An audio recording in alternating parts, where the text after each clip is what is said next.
فشل مرتضى منصور ان هو يطلع يقول على لعيبته حشاشه، فيطلع لك خالد الغندور ويتكلم في حاجه، ويطلع يتكلم يقول لك ان رونالدو السعوديه دوله محترمه لانها اوقفت رونالدو لانه كان جاي من انجلترا بعقوبه، وبالتالي تم وقفه في الدوري السعودي عشان ما لعبش يعني ما لعبش في الدوري السعودي على طول، وتم تنفيذ العقوبه. شفتوا بقى هتعملوا ايه؟ وسافيو وليه ما توقفش ومش ليه ما توقفش والكلام من ده.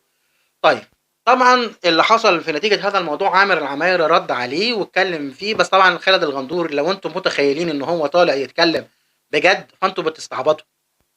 انا بكلم الزملكاويه، لو انتم مفكرين ان هو طالع يتكلم بجد فده استعباط، لان هو طالع اكيد يداري على مصيبه تانية هو عملها. فازاي يداري على فشل صفقاته وازاي يطلع يوري وشه ليكم؟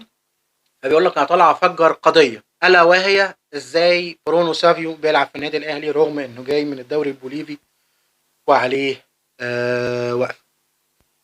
للاسف هطلع ارد عليك للاسف، بس ده مش احتراما ليك انت، لان انا عن نفسي ما بحترمكش، لان انت مالكش كرامه ومالكش مصداقيه ومضلل ودايما بتنثر الاشاعات، وياما فضحتك قبل كده وطلعتك ان انت بتجيب حاجات متفبركه وحاجات مزوره وبتشعل الناس وبتذاعها على صفحتك وتعمل بيها الترند وبعد كده تمسحها. فانا هحترم جمهوري وجمهور النادي الاهلي والمحترمين من جمهور نادي الزمالك وهرد عليك.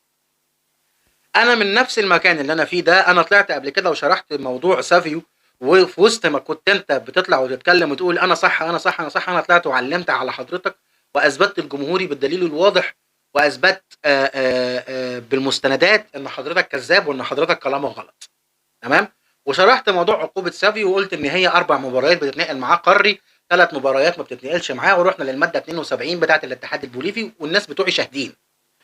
رحنا الماده 72 من الاتحاد البوليفي قلنا العقوبه بتاعه الحكم دي تبقى من مباراتين لثلاثه، وان ان الماده 22 بتاعه اللي هي التسامح او من حق ان هو يتم الغاء العقوبه في حال اعتذار او في حال العفو من الاتحاد البوليفي في حاله ان اللاعب ادى تلتين العقوبه وهو كان هناك اتوقف مباراتين فكان فاضل له مباراه فهي تلتين العقوبه، وان الموضوع لن ينتقل مع اللاعب من الدوري البوليفي الى الدوري المصري.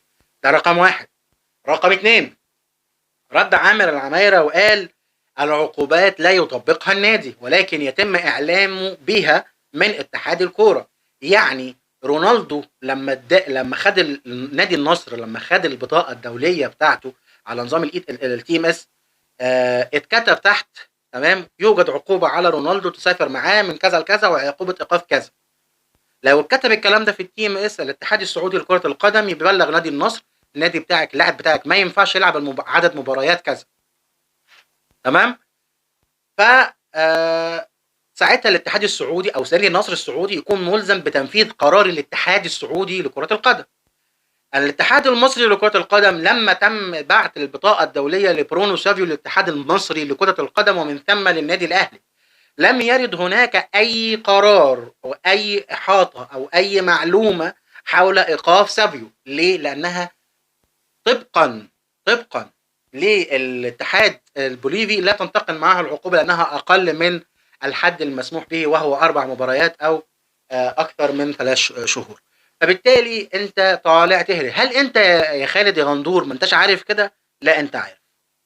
تمام. وإذا ما كنتش عارف فده برضو طبيعي لأن أنت طول عمرك لا بتقرأ ولا بتعرف تقرأ ولا عمرك أنت زياط كالعادة يا خالد. فبالتالي انت طالع عشان تعمل حوار فدي ردينا عليك. هل ده هيوقفك؟ انا عارف ان ده مش هيوقفك، ولكن تاني انا ما بوجهش كلامي ليك ان انا فاضحك من زمان وجماهيري عارفه ده كويس جدا وشاهدين عليا فيه، ولكن انا دايما برجع وبكرر انا بكلم المحترمين من جمهور نادي الزمالك طبعا بالاضافه لجمهوري الاهلاوي المحترم.